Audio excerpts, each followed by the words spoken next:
This is episode 374 of Jumblethink. T minus 10, 9, 8, 7, 6, 5, 4, 3, 2, 1.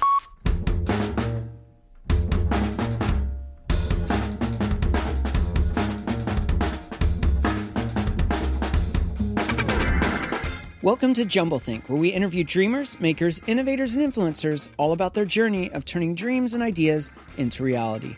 Along the way, we're going to give you some tips on how you can turn your own dreams and ideas into reality too. On today's show, we have Dani Zoldan from Stand Up New York. Whether you're a new listener or a longtime fan, if you've never subscribed to Jumblethink, now's the time to do it. Head on over to wherever you listen to podcasts, search for Jumblethink, and click that magical subscribe button. You can also find links to Apple Podcasts, Pandora, Spotify, and more by going to jumblethink.com. Now let's join today's conversation.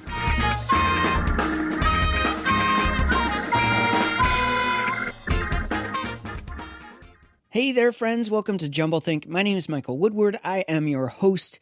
We have a really great conversation lined up for you today with our friend Dani Zoldan. He's been on the show before. If you missed that episode, go back and check it out. Dani is the co-owner of Stand Up New York and Podcast Row, where I first met him. And he's been making a lot of news lately around the world of comedy and New York City. Him and his business partner, James Altucher, had an interesting back and forth with Jerry Seinfeld. There is a lot going on in his world, so let's go ahead and join the conversation with today's guest, Dani Zoldan. Hey, Dani, how's it going? It's been way too long. I know, it's been, I don't even know how long it's been, maybe a year and a half or so? Well, we saw each other at Podmax, and that would have been, I want to say that was right before the pandemic, so January or February of last year. Okay. Well, it's good to see your face here. I'm not just... just seeing what we're up to on social. Yeah, I was just going to say that. I feel like you have been probably busier than you've ever been in the last year, even though things were shut down because you've had to deal with so much stuff. So walk us through this last year of COVID and Stand Up New York and Podcast Row, which that's how we met, is through that. Yeah. How has the last year been for you? Yeah, I mean, it's been a roller coaster. I have to say though, I've really enjoyed every minute of it, even though we've been going through a lot of hoops, trying to keep comedy going, but I can still enjoy it, right? Yeah.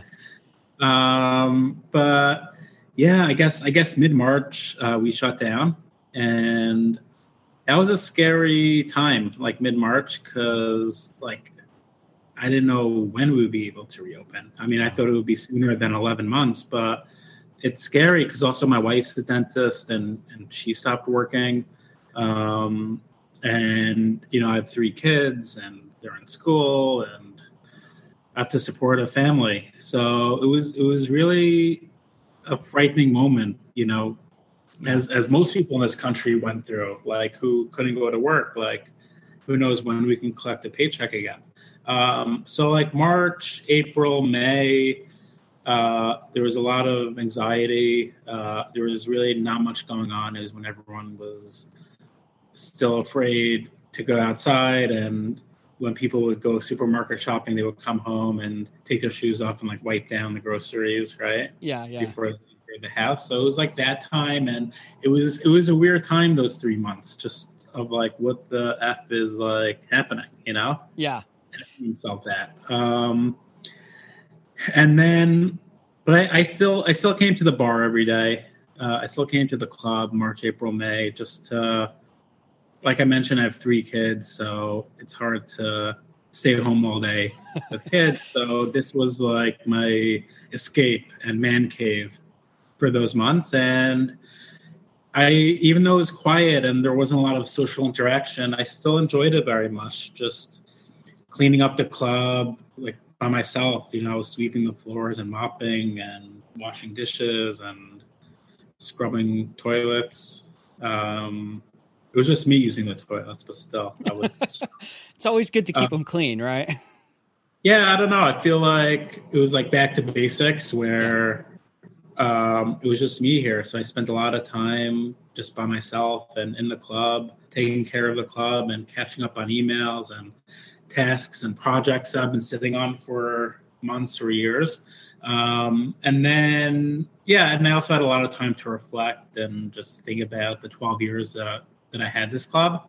And then in May, when it started getting nice out, I started spending more time outdoors than in parks. And I bought a lawn chair, and I would city bike over to Central Park every afternoon with my laptop and just like sit on the lawn and just chill.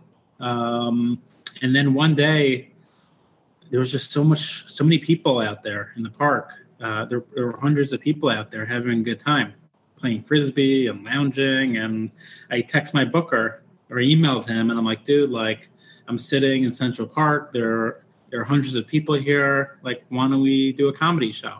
Yeah. And now, but before you did that, though, you had gotten shut down for doing a show right outside the club, right? Yeah. So we did, I think it was May. It was before we started our park shows. We experimented with an indoor open mic. Yeah. Which was like, no one thought that was a good idea.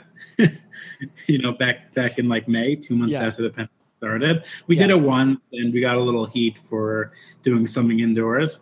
And then we did an outdoor show in front of the club on back of a pickup truck.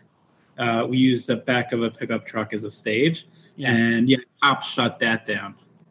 My favorite picture though from that is the lady heckling from like the third story up or something. Yeah, I think she's the one that called the cops, but she was like 5 stories above the ground, literally heckling one of our comics. Wow. So yeah, we did that outdoor show that got shut down. We did an open mic. We put out the sandwich board on the sidewalk. We called it like illegal comedy. Yeah. And it felt like prohibition, But the park shows that we started in June, again, it was prohibited. Even outdoor shows are not allowed. But we knew it was safe. And comics, the weather was beautiful out. Comics were really itching to get outside and perform again. Yeah. New Yorkers wanted to laugh, so we were determined to do as many shows as possible in the city. And we were up to, at the peak, we were producing 50 shows a week in like 6 parks across Manhattan, Brooklyn, and Queens. So we were like the biggest comedy producer in the world at that time. Wow. That to me is just crazy that there were other clubs in the city who didn't seem as proactive to say, what could we do? What can we do to bring levity to a horrible situation? What can we do to figure out loopholes or bending the rules to make comedy accessible? Because, I early on in the pandemic said that there was actually 2 pandemics going on, the pandemic of COVID, but also the pandemic of fear. And people were just not rational in how they were processing and thinking and what they were doing. And it seemed like the further we pushed into fear, the worse that mental health got, the worse that other issues were going on. And so why did you feel like you were really, I don't want to say called, but maybe that's the right, what was driving you to say, I've got to really go do something here? I can't just sit back. I don't think there's one thing that led me to do this. I think one is, in no particular order, but for me personally, I've owned this club for 12 years. And I don't know, I wasn't so proud of the venue. It has a rich history. It's been around 35 years, and all of the greats have been here. Robin Williams, Seinfeld, Chris Rock, they've all passed through these doors. But still, I bought the club when I was 27 years old, and I didn't know what the hell I was getting into, Yeah. So it's definitely been a struggle over the years. And it was hard for us to find our place in the comedy industry.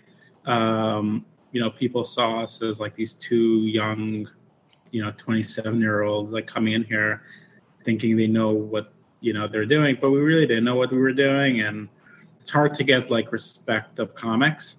And we're also battling the neighborhood we're in, which is in the Upper West Side. There's not so much, we're not known as like the nightlife mecca, Yeah. of New York City. This is not like downtown Manhattan. Upper West Side, you walk on the streets at 8 p.m. and like everyone's indoors. A lot of families, a lot of kids. So it was always difficult bringing people to the club. So we had to battle with like finding an audience every night. So it was really hard to find our voice over the years and an identity. And so when COVID hit, I really was thoughtful about how I could figure out how to finally have a voice. So, I mean, for selfish reasons, like that's one thing that drove me, but also comics. My mindset was just how I love comedy. I love comics. I love like the creative industry. Yeah. And my mindset was just like, how can I help them during this time? Because they were suffering, like, you mentioned before, it's also a mental health issue. Like for these comics, they need to, it's their livelihood. Like, that's why they got into stand-up, not only, because they're funny, it's because it's an outlet and it's like a way, it's like therapy for them. Yeah. So I thought like I can use my entrepreneurial skills, that I've developed since I'm 19 to build a platform for comics to continue performing. And that's why I wanted to scale to do like 50 shows a week. So crazy. It was nuts. And I'm like so happy we were able to do it. And then also I love New York. Yeah. And I've lived here since I'm 14. And I don't want to see the city fail. I feel like when I moved here right before high school, it welcomed me and it's been very nice to me. So I really want to fight for my city. And New Yorkers, even though they can be a little like bitter sometimes, I think New Yorkers needed to laugh also. I know that James Altucher, who's your business partner in this, he sparked off some controversy about talking about a city that I think he loves it too. I don't know him well enough to know that. I know you definitely love it. I love this city. Yeah, I know James also. Yeah, none of us want to see this city just fall apart. Some politicians do. I don't know on which side of the aisle. Yeah, but yeah, the politicians of New York have not been kind to the businesses of New York, have they? No, they made it very difficult for small businesses to operate. And unfortunately, thousands have closed down forever, which really sucked. And it's just terrible to see. I don't feel like their leadership has, our best interests at heart.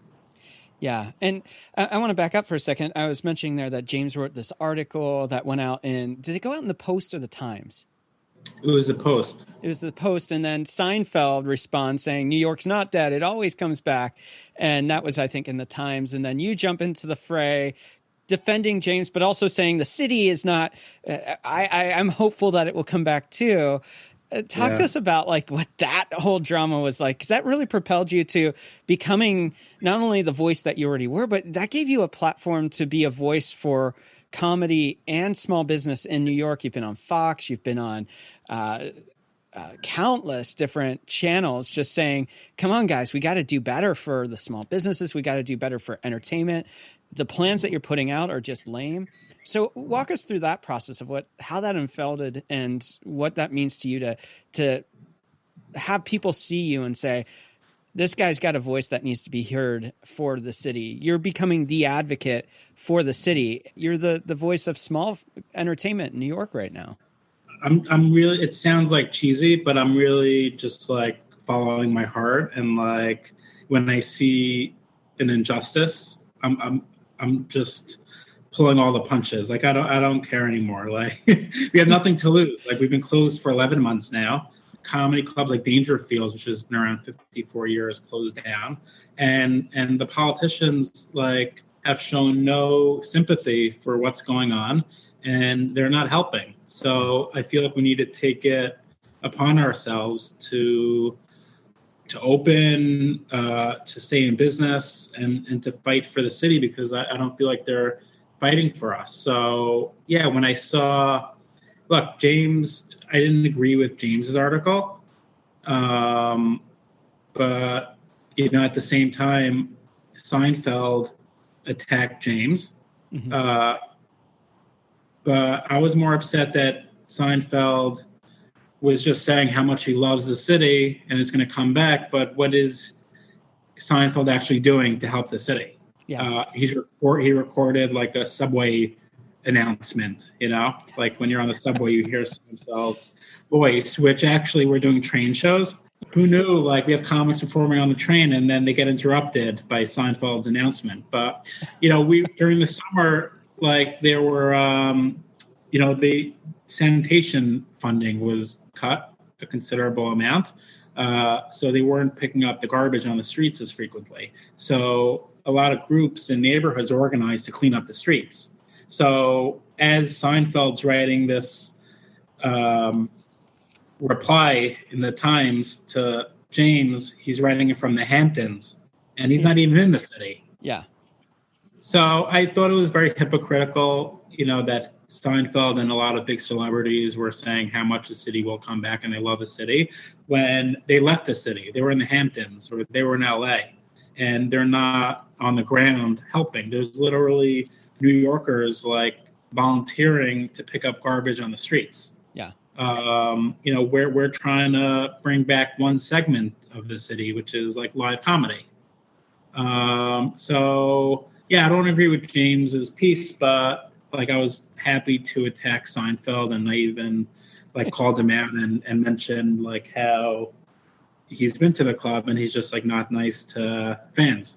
Yeah. And fans would walk over to him and try to take a picture, and he'll just like turn his back on them. So I don't think that's cool, and I'm not afraid to like call him out. Yeah. Well, I'm guessing he's not going to be back anytime soon to the show. That's fine. I don't care. Like, I think I'm doing the right thing. Yeah. And comics reach out to me daily, and comedy fans reach out to me, and we have a lot of supporters out there. So if Seinfeld doesn't come back, like I won't lose sleep over it.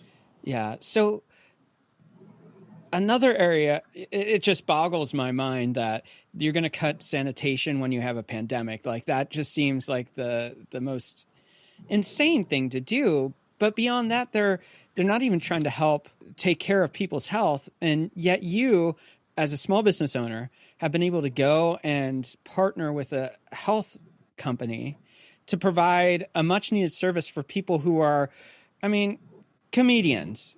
They're funny. But a lot of them, they're doing comedy because like that is the very blood of what they live. It's like for them to go try to find a job in the city would be impossible. But then to do that, it's not going to bring them life either. And they need help with health care. They need help with other things. And so tell us about that initiative with, is it Kamin Health? It's pronounced Kamin Health. Kamin. Comics have been treated like second-class citizens. I spoke to a comic 2 hours ago, actually, who mentioned like comedy, like stand-up is our job. We get paid to do stand-up. Like, how come we can't go back to work when like restaurant workers can go back, or people that work in a bar, or people that work for corporations? Like, they're just not being treated like real human beings. And Kamin Health reached out to me early last week, I believe, and they just saw our efforts trying to keep comedy going, and they said they love what we're doing, and they want to support our efforts, and they want to offer free healthcare visits and COVID testing to comics in the city until August 31st, 2021. And I was like, I feel like that's like what New York is all about. Yeah. I feel like stuff like that should have been happening since March. Politicians coming together and businesses coming together and people, but I haven't seen so much like unity, even in New York, to help each other. So I was really touched by them reaching out, and we launched today. It's the 16th, I believe. So if you're a working comic, is it the 16th or the 17th? 16th. If you're a working comic, you can get unlimited free healthcare visits and COVID testing. A lot of comics lost their health insurance. Yeah. So I'm grateful that they reached out to me. I love that you're being so proactive in this. You talked about politicians don't seem to be working together to solve the problem. Everyone was hating Trump. Cuomo was hating de Blasio. De Blasio was hating Cuomo. Everyone's fighting with each other. It's crazy. So as a business owner, and I'm a small business owner too, so I understand the pains of like small business. It can switch very quickly between rags and riches and vice versa. It can switch back and forth very quickly. And I think there's a misperception of what a small business owner can look like, and shutting down a business and saying, well, you guys will make it through, right? Well, the rent doesn't stop. The bills don't stop. The power doesn't stop.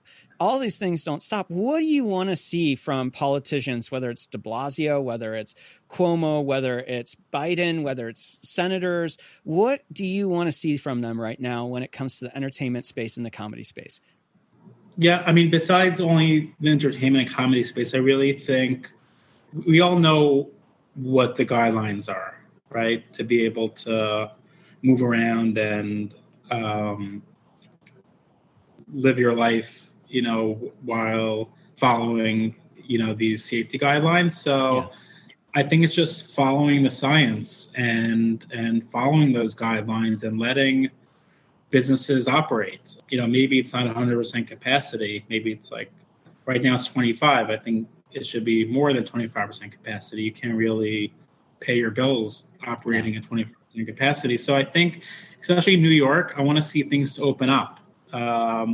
I want to see restaurants. I want to see more people at restaurants, more people at bars. I want to see venues to open up, because right now venues are completely prohibited from operating, comedy clubs, music venues.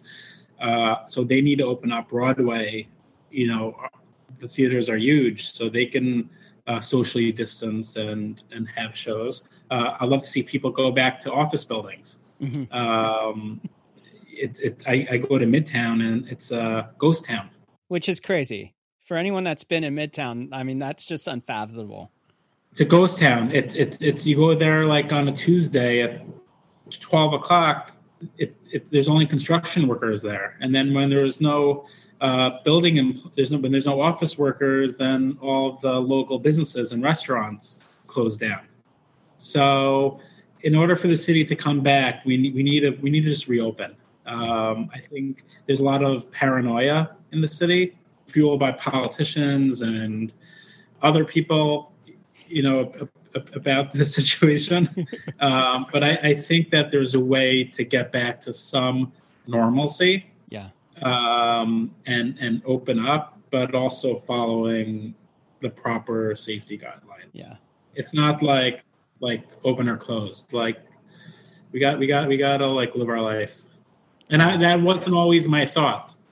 Like it's evolved. Like it's 11 months into this, and like the city is bleeding. And in order for it to come back, like things need to open up, or else, it'll be really bad. Yeah, I have to say, I did the Disney trip a couple weeks ago. Went down there, felt very safe. Was in restaurants, was in the park. Had the kids, had the wife there. We were all there enjoying our time. We felt like they were putting healthy guidelines in place. We felt like we were safe there. But the reality is at the end of the day, life is a risk, no matter if it's COVID or a car accident in Texas that kills 8 people. It's, and you look at Texas, they're open at 75% capacity of venues. You look at Florida, they're open up and the numbers aren't spiking. So, one of the things I'd love to see is just get the data out there so we can see honestly what's going on and stop hiding everything. I mean, Cuomo's in trouble for that right now, but the reality is that we need some more honesty and transparency in this. For you, do you think that Stand Up New York can survive this? Do you feel like you can get to the other side of this and see the city return? How quickly do you think that's happening? When do you think you'll be reopening? Lots of questions right there, I know, but they all tied back. Yeah, I mean, we're first of all, yes. I mean, we will come out of this, I think, even stronger. We kept a lot of New Yorkers laughing during the pandemic. We gave a lot of comics work. We paid them to perform. So I think that'll come back to us in a good way once we reopen. Also, in the last stimulus bill that passed, there's $15 billion that's being targeted to help venues across the country. Oh, wow. So that's really cool. And it's like a very generous grant for venues. They've been very slow in rolling that out and opening up applications. I think they passed this bill several months ago, and we can't apply yet. So I'd love to see the SBA working faster to roll out those applications, because like venues are shutting down while we're waiting. And then I forgot your last question.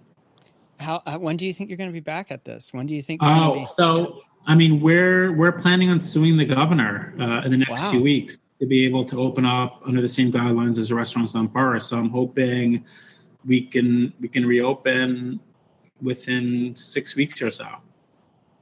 Is that going to be more of like a class action lawsuit where it's going to be multiple businesses? Is it like a partnership? It's going to be us right now.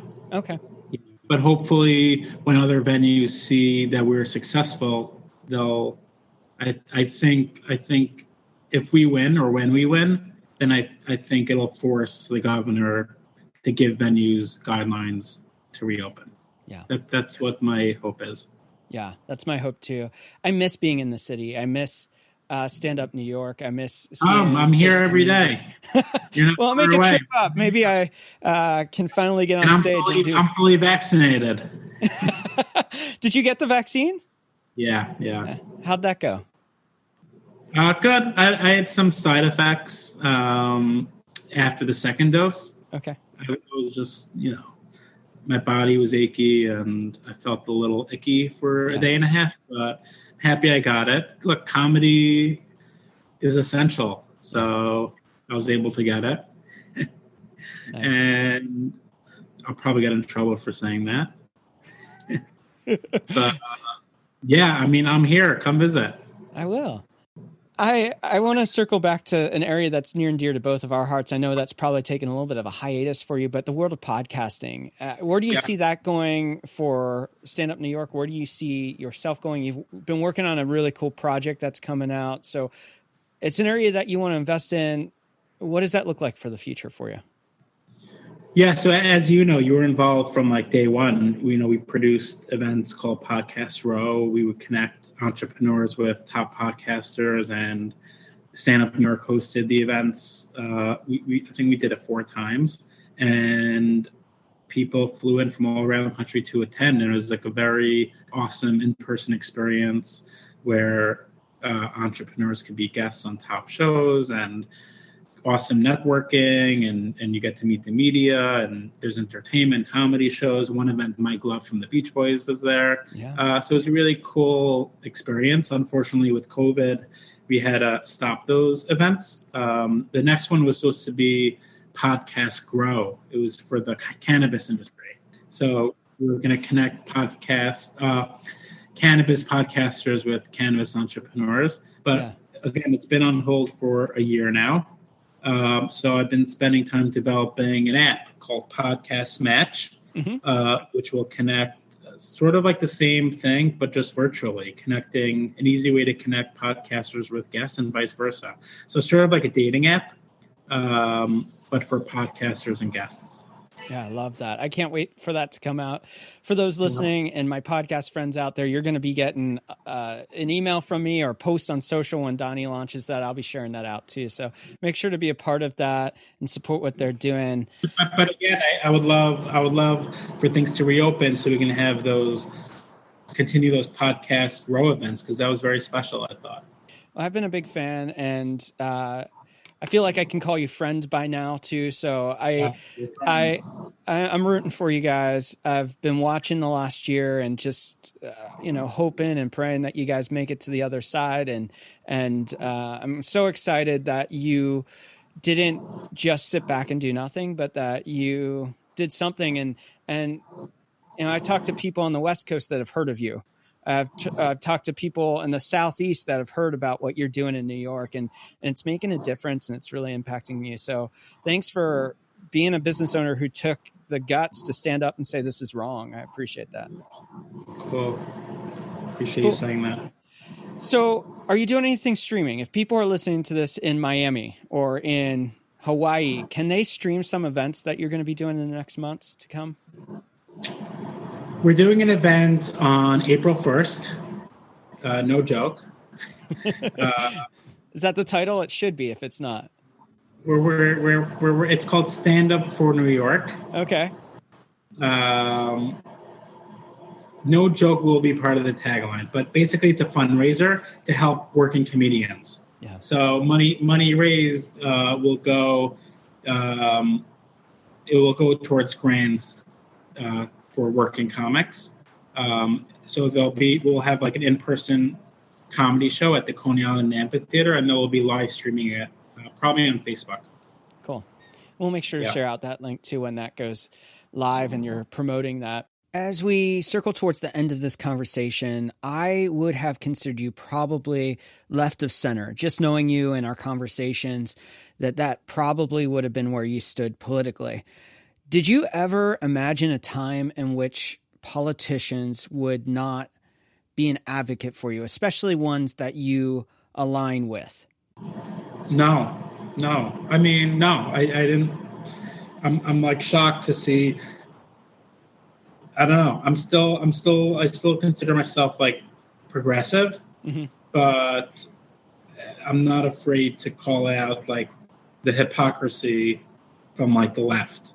Yeah. And Cuomo, he has a lot of like liberal celebrity people that endorsed him, but and it's like a love fest, but they're not like looking at the facts, like what's going on with this whole nursing home situation. Like they're silent. I don't know. It's just disappointing. I guess I lost a lot of respect for a lot of these people, because they're sitting there in the Hamptons or LA and they use Twitter and Instagram as a platform just to spew like this stuff, but like they're really not on the ground helping as much as I would have thought that they would. Like I feel like after 9/11, sort of like everyone got together, even like Giuliani, who's gone a little like mad. Like he was a hero. He's just playing on crazy. Let's just be honest about it. I had a lot of respect for him, but he's got a little. Yeah. Everyone did, but like I feel like a lot of people got together after 9/11 to bring back the city. Like, De Niro, created the Tribeca Film Festival right after 9/11 and revitalized Tribeca, downtown Manhattan. Yeah. But I'm really not seeing that in the city this time around. Yeah. Well, Dani, I really appreciate you taking time out. I know you've been doing a lot and you're busy, and it's good to just see a friendly face and see you again and know that there are a lot of people cheering you on. I'm one of them, and was so excited to get back to something normal and be back up there hanging out with you guys again soon. Dude, I'm here. Come next week. All right, I'll see what I can do. I'll talk to the wife, see if she'll let me. Let's get people back to the city. Yeah. We'll break into Broadway. Nice. Nothing else is going on, right? If you come, we'll put on a comedy show for you. Oh, that's too kind. We're doing it. All right. Let me know. I'll figure out a date and I'll see you soon. Okay. All right, man. Once again, I want to thank Dani for taking time out and being on the show. It's always good to connect up with old friends. I hope today's conversation has inspired you. Dani took a very hopeless situation, seeing his comedy club shuttered because of COVID, and found unique and creative ways to solve this problem. That's my challenge to you today. You may have looked at this past year filled with hopelessness, despair, just detached from the people around you. And rightfully so, it was a hard year, but you can't live there. You have to figure out creative solutions to complex problems. COVID has been one of the most complex and hard seasons of our history, modern history. My hope today is that you would be inspired to go help somebody, to go come up with a creative solution, to be challenged to start fresh and new and really step out in bold, unique ways. I love what Dani's doing up at Stand Up New York, and if you can and you know how to, reach out and support them in some way. Come up with a way that you can help what they're doing and get them to the other side of all of this craziness. I hope that you will take today to think about your dreams, your ideas. to think about the things that you value, that you love, and that you take some time to figure out a way forward, to dream big, and to change the world around you. Thanks again for tuning in to Jumble Think. Now it's your turn. As I said before, dream big and change the world around you.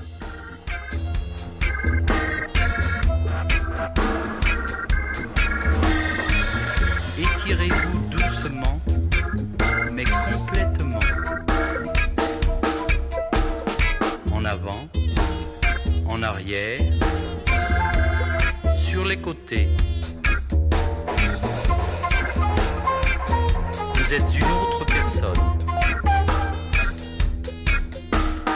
Les mères de famille, les enfants, peuvent également prendre un moment revitalisant. Dans quelques mois, lorsque vous aurez bien saisi la technique et que vous serez maître de votre corps, vous pourrez vous décontracter même en travaillant.